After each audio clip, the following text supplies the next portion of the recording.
তো আসলতে আমাৰ বাবে নহয়, কংগ্ৰেছ দলটোৰ বাবে অতি দুৰ্ভাগ্যজনক কথা। কাৰণ যিগৰাকী ব্যক্তিৰ পৰিয়ালত মাত্ৰ 4জন সদস্য আছে, 4জনৰ 3জনকে তেখেতে অসম মাতৃ বা ভাৰত মাতৃৰ নাগৰিক কৰিব নোৱাৰে। যিগৰাকী ব্যক্তিৰ 4গৰাকী সদস্যৰ আছে, তাৰে 3গৰাকীয়ে বিদেশী ৰাষ্ট্ৰৰ নাগৰিক। গতিকে তেওঁ আমাক অসম প্ৰেম বা ভাৰত প্ৰেমৰ কি নীতি শিক্ষা দিব? প্ৰথম কথাষাৰ সাধাৰণ নহয়।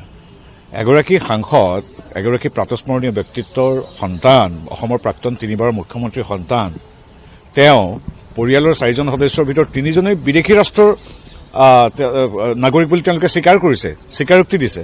তেওঁ আমাক অসমৰ বিষয়ে, ভাৰতৰ বিষয়ে কি শিকাব? তেওঁ দেশপ্ৰেমৰ কি তেওঁ আমাক নীতি শিক্ষা দিবলৈ যাব?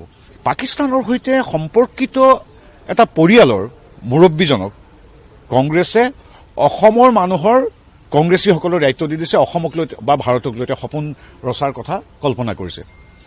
ৰাজনৈতিকভাৱে বিৰোধী দলসকলে কি প্ৰতিক্ৰিয়া দিয়ে নাজানো। আমাৰ এনে আপাত দৃষ্টিত কংগ্ৰেছৰ যি সভাপতি আমাৰনো কি হৈছে? আমি ৰাইজৰ আশীৰ্বাদ প্ৰতিটো নিৰ্বাচনত পাই আহিছোঁ, প্ৰতিটো দিনে পাই আহিছোঁ, প্ৰতিটো আঁচনিত পাই আহিছোঁ। দুয়োখন চৰকাৰলৈ অগাধ আস্থা আৰু বিশ্বাস প্ৰকাশ কৰি আহিছে, প্ৰত্যেকে বেলট বাকচতে হওক বা EVM মেচিনত হওক। ৰাজনীতিৰ কথাটো সুকীয়া। কংগ্ৰেছৰ কোন সভাপতিহে আমাৰ একেবাৰে ধৰ্তব্য বা এইটো ক'বলগীয়া নাই, কিন্তু কংগ্ৰেছৰ নৈতিকতাটো লক্ষ্য কৰক।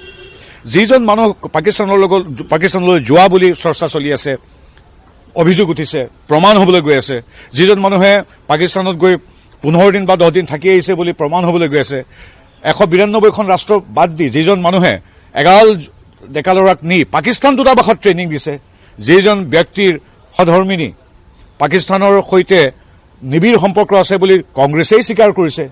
হয়তো 10 তাৰিখে তথ্য আহিব তেওঁ 20 বাৰমান পাকিস্তানলৈ গৈছে। সেইগৰাকী ব্যক্তিক কংগ্ৰেছে আজিৰ তাৰিখত সভাপতি পাতিছে। এনে আপাত দৃষ্টিত আমাৰ একো আহে নাযায় বা আমি ভালেই পাব লাগে, কিন্তু এইটো আচলতে কংগ্ৰেছ, পুৰণি দল কংগ্ৰেছটো আৰু গণতান্ত্ৰিকভাৱে প্ৰতিগৰাকী নাগৰিকৰ, কাৰণ বিৰোধী দল হ'ল গণতান্ত্ৰিক দৃষ্টিকোণৰ পৰা প্ৰত্যেক নাগৰিকে প্ৰত্যেকটো ৰাজনৈতিক দললৈ লক্ষ্য কৰে। গতিকে এইটো এটা কংগ্ৰেছৰ বাবে দুৰ্ভাগ্যজনক কথা।